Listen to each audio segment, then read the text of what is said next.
There's another one. Just one. It's behind.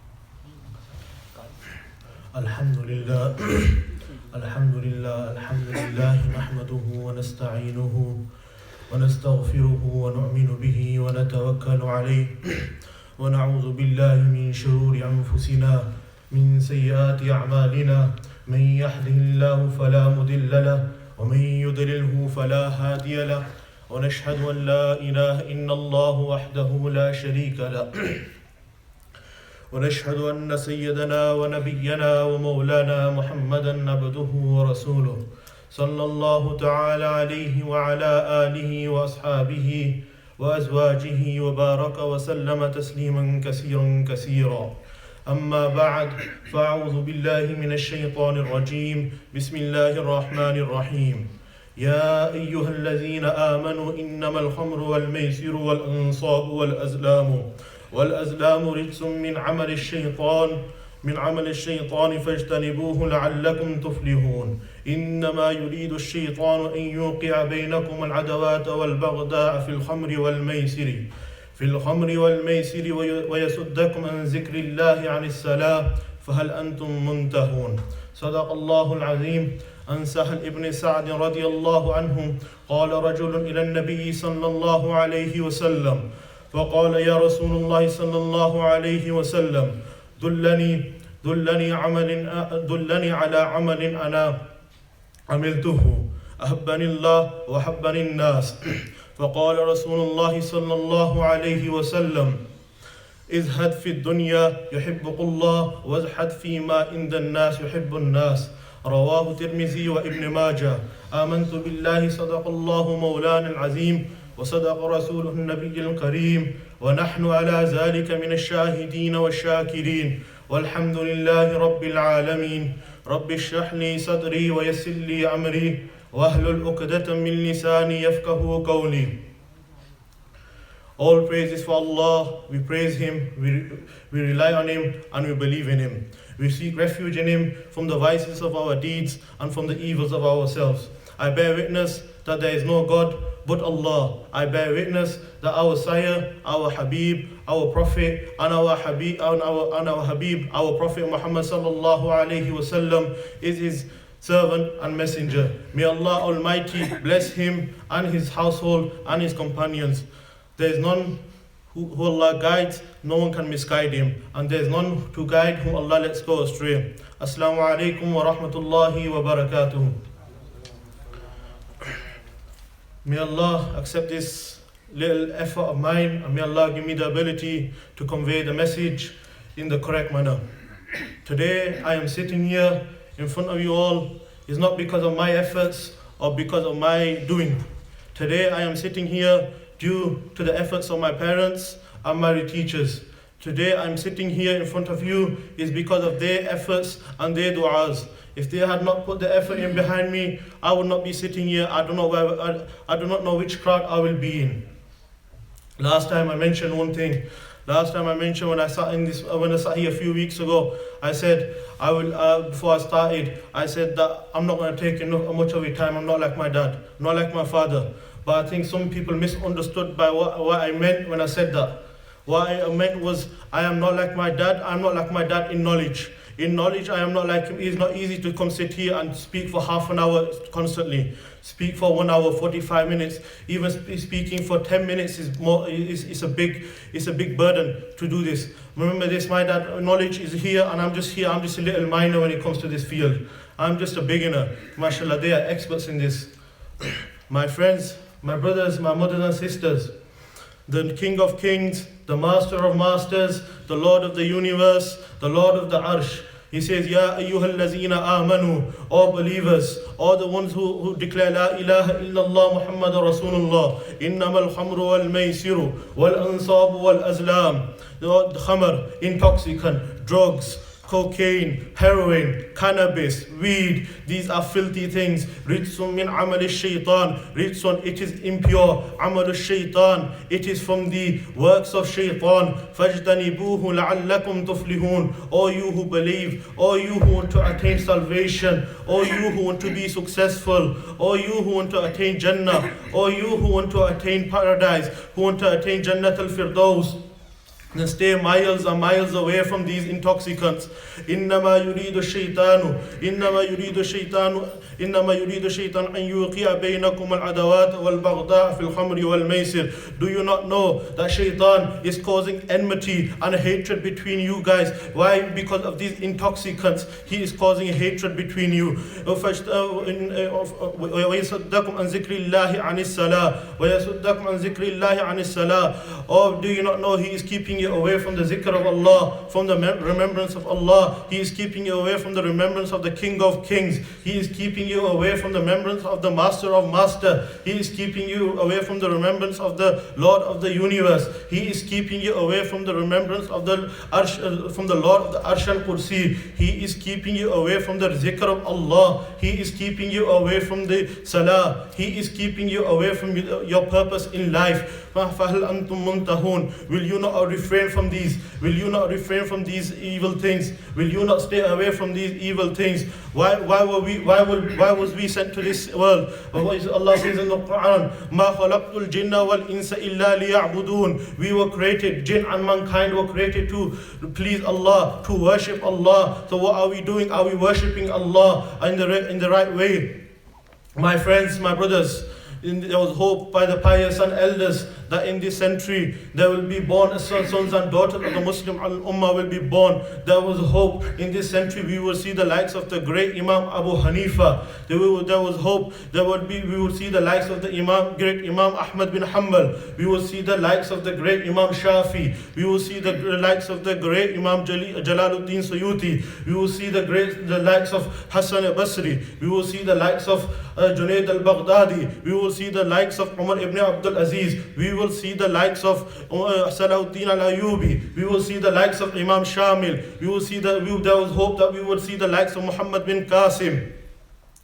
There was hope in this century that the Muslim, the children of Islam, they would elevate the kalima La ilaha illallah Muhammadur Rasulullah in the all four corners of the world. There was hope that they would contribute in the science of Islam. They would contribute in the fields of hadith, in the field of tafsir, in the field of fiqh, in the field of tasawwuf. There was hope that the children of Islam, they would contribute in the worldly sciences, just how their forefathers, they contributed in the worldly sciences. There was hope that they will contribute in the worldly sciences, just how their forefathers, they set the foundation for the modern world. But however, where are these children of Islam? Where is the Ummah? Where are they now? Where is this hope gone? Where we cannot find them anywhere. Shall I tell you where they are? They are being eaten away by a poisonous disease, a very cancerous disease that is eating them away. And what is that? That is drugs and alcohol. They are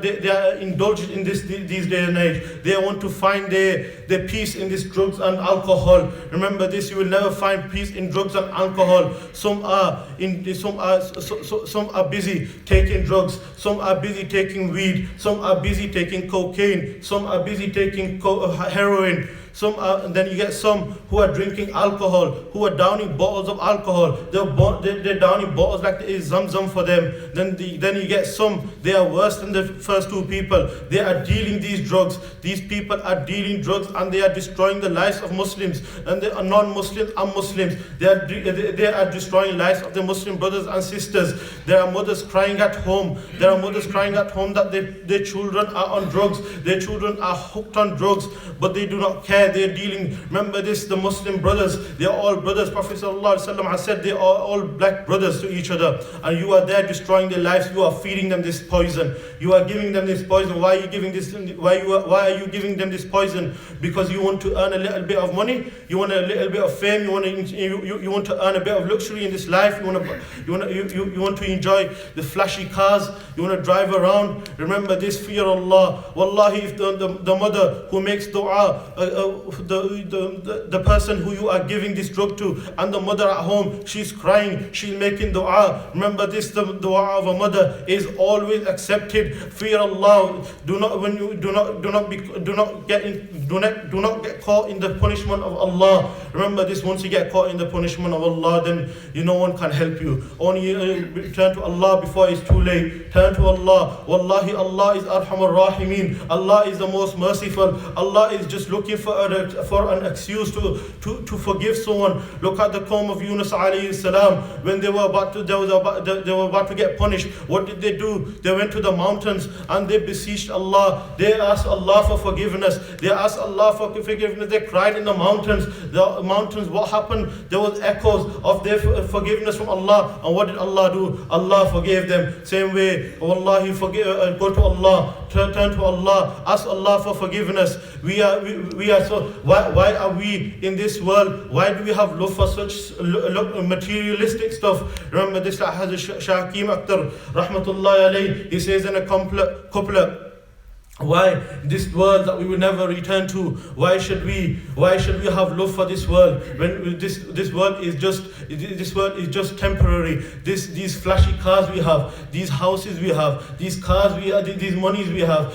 these clothes, whatever we have, it will not follow us to the grave. What will follow us to the grave is our good deeds. This will follow us to the grave. Like it says in the hadith, the man came to Prophet sallallahu alaihi wasallam, and the man asked Prophet sallallahu alaihi wasallam, give me an action, give me something that when I do, Allah will love me and the people of this dunya will love me as well. And what did our Prophet sallallahu alaihi wasallam say? Allah's Prophet said, renounce this world and Allah will love you. And then he said, for the people to love you, renounce the people, detach yourself from the people, detach yourself from this world, and the people will also love you. Once you go to Allah, once you instill this love of Allah in your heart, wallahi, the people will come running after you. The people will come. Once you have the love of Allah, Allah will put the love of you in the people. Once you submit to Allah, Allah will give you everything. Remember this, Allah will give you everything. Look at our Hazrat Rahmatullah alayhi, Hazrat Maulana Yusuf Nawwarallahu Marqadahu, who just passed away 2 years ago in September. He was the one who set the foundation of Darul Ulum Al Arabiya Al Islamiyya, the first Darul Ulum in the Western Hemisphere.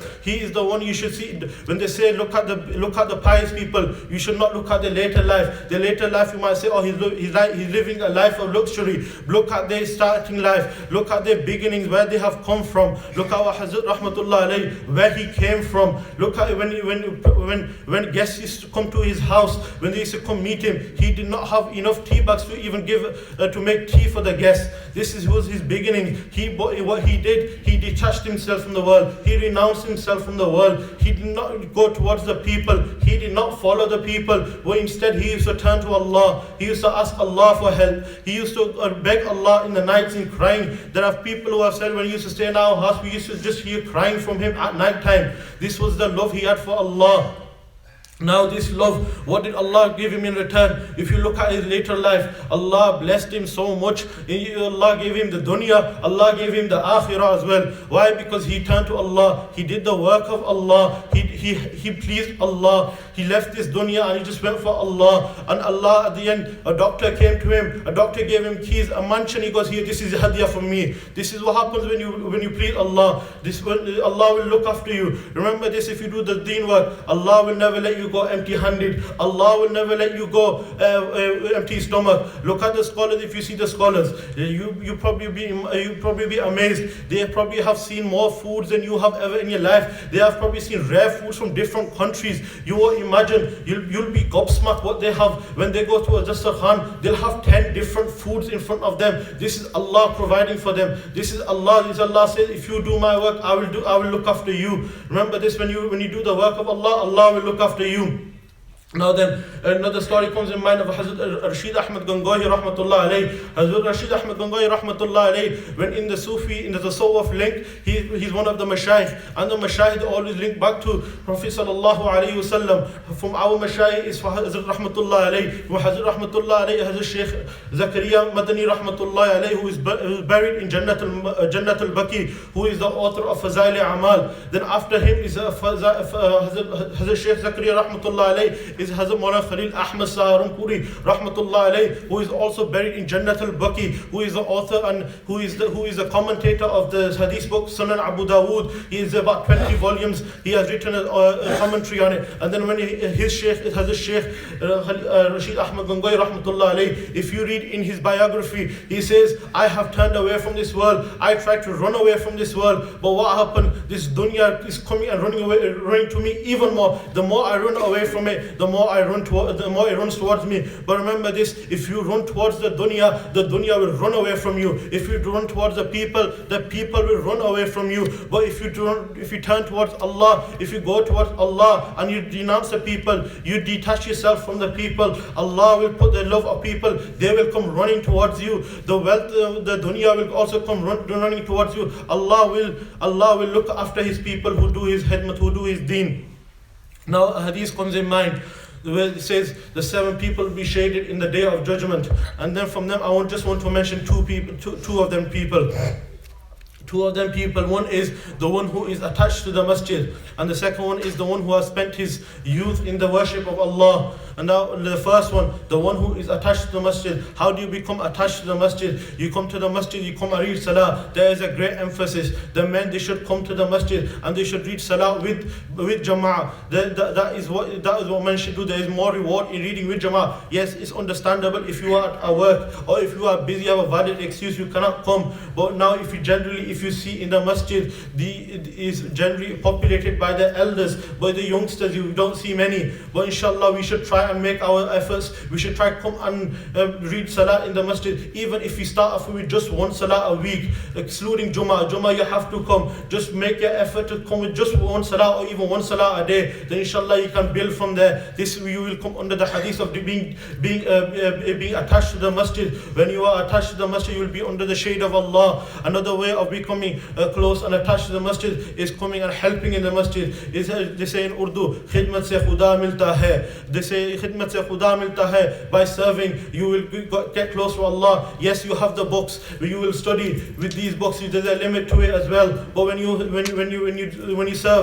serve Allah, when you do the service of Allah, then the people will come to. Then you will get the nearness of Allah subhanahu wa taala. Come help in the masjid. MashaAllah, our elders, they have done so much for these masajid. They have kept these masajid running. Now we are the youngsters. We are the future of the Islam. We are the future of our Muslims. We should help out in the masjid. We should give a hand with the elders. They say al barakatu ma'a qabirikum. This hadith is in Tabarani. They say the barakah is with the elders, with the pious, with the elders of your community. So you come to the masjid, help out in the masjid. And then the other one is the youth who has spent his worship the person who has spent the worship of Allah, spent his youth in the worship of Allah.